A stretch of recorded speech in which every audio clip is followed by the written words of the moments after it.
So ito na nga guys, dumating na yung kinaabang-abangan ng mga bata.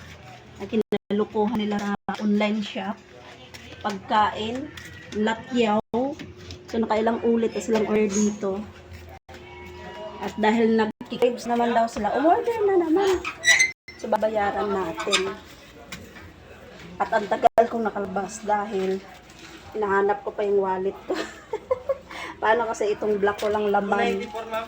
Ay na kuya. Okay na. Magkano lahat po? 294. 294. Paano kasi itong wallet kong isa, wala man tong laman eh. Hinahanap ko pa tong isa. Barya lang yan ma'am.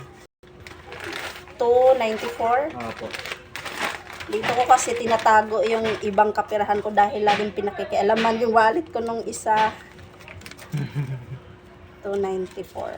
Sige, 300. Ayan, so latyaw ito guys. Ayan, dalawang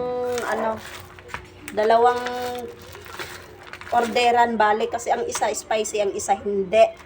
Ikawawa naman yung bill ko, yung pangalawa ko. Ayaw naman kumain ng maanghang. Si Ate Bell naman, puro maanghang. Nauubos nga niya ng isang upuan yung isang pack talaga. Eto.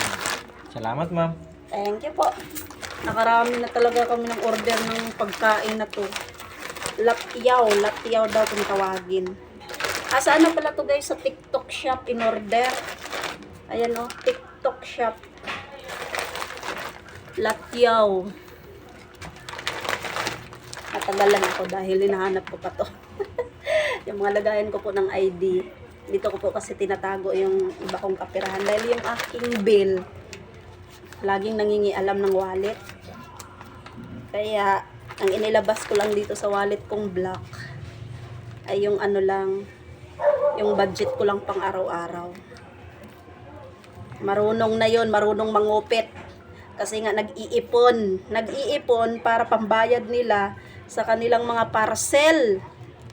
Nakakalokang mga bata talaga. Kaya pag humingi, sobra-sobra. Si Ate Gil, ganun din. Ang nakaraang araw nga, pinagalitan ko na kasi laging 100 ang hinihingi. Sabi ko, bakit ganun naman nakalaki yung hinihingi niyang baon sa school? Basta daw, basta, sabi. Basta. Yun pala guys, nag-iipon ang mga yun dahil pambayad sa mga parcel nila.